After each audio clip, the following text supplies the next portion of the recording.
ضاع عمرنا واحنا بنعملها غلط. تعالي بقى شوفي الجديد، خطوات سهلة. يلا نبدأ. اول حاجة هنا انا معايا 5 قطع من البانيه، يعني اقل من نص كيلو. هنقطعها كده شرايح.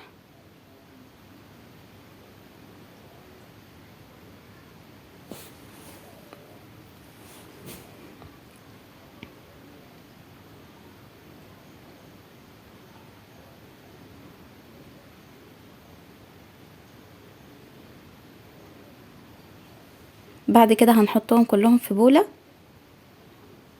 هنضيف بقى عليهم التوابل: بصل بودر،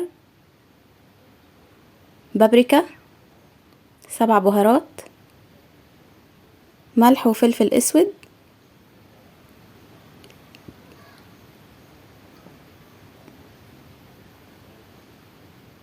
بيضة.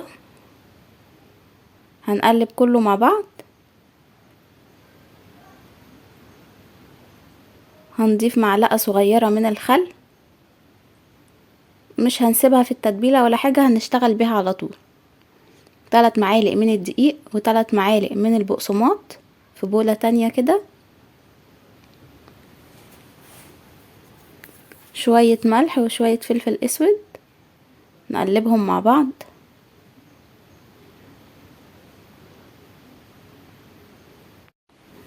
هنحط بقى قطع الفراخ في الدقيق والبقسماط كلها كده مرة واحدة، وهنقلبهم مع بعض لحد ما كل القطع تتغلف كويس. أكلة سريعة جدا، ولا تقعدي بقى تعملي البانيه واحدة واحدة. شوية زيت كده صغيرين في الطاسة،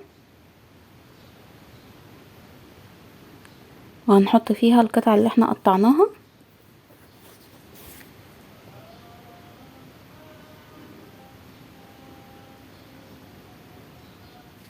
اول ما هنطلعها من الدقيق والبقسماط هنحمرها على طول.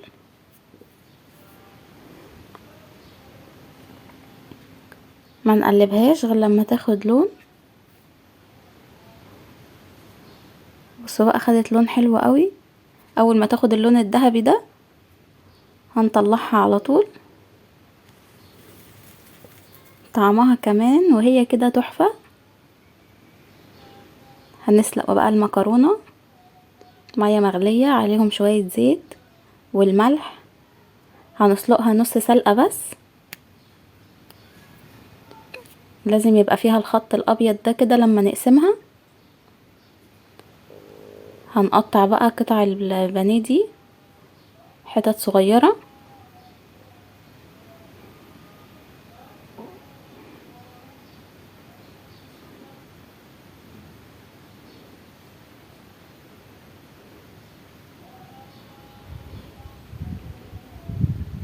هنجيب صينية ندهنها شوية من الزيت، دهنة حلوة كده من الزيت.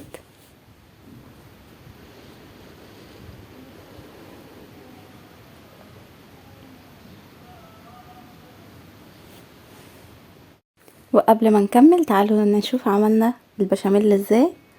ده نص كيلو من اللبن، عليه نص رتل من المية او الشوربة، لو حبيتي تزوديه شوربة او مية عادي، الاتنين عادي. و5 معالق من الدقيق. احنا هنعمله على البارد، مش هنحمر الدقيق كده، بيبقى اخف كتير من ان احنا نحمر الدقيق، ما بيستهلكش سمنة كتير. هنقلبهم مع بعض. هنحط معلقة واحدة بس من السمنة على البارد كده، وبعد كده هنرفعه على النار. لو حسينا ان هو تقل بقى معانا على النار هنزوده لبن او مية لحد ما نوصل للقوام اللي احنا عايزينه.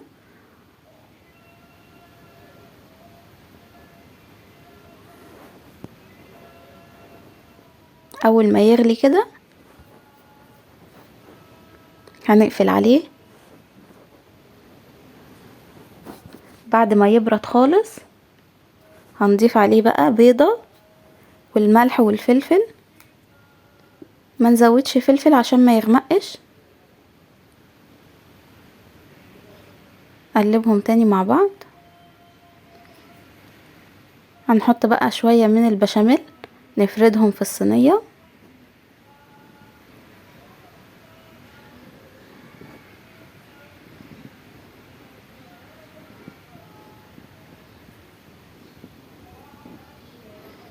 والمكرونة مش هنحطها بقى طبقات ولا اي حاجة، هنضيف كل المكرونة كده ونفردها في الصينية. بعد كده هنضيف البشاميل كله على الوش، هو هينزل على المكرونة وهيدي طعم حلو قوي، احسن من ان احنا نقلبهم مع بعض بتعجن كده، احلى بكتير.